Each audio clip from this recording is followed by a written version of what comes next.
Hey, have you seen any good movies or TV shows lately?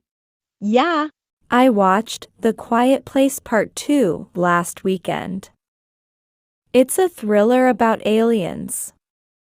It was intense. Oh, I heard about that one.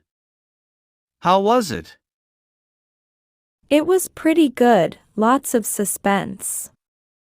The characters had to be super quiet to survive.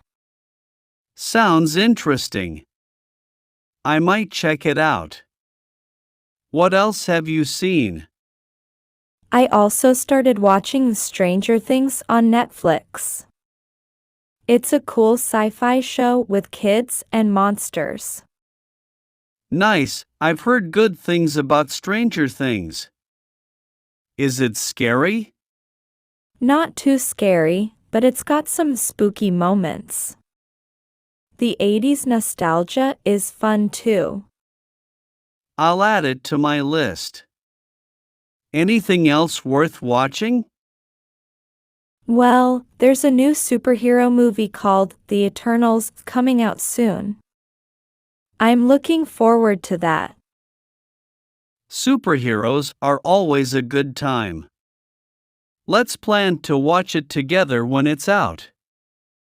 Sounds like a plan.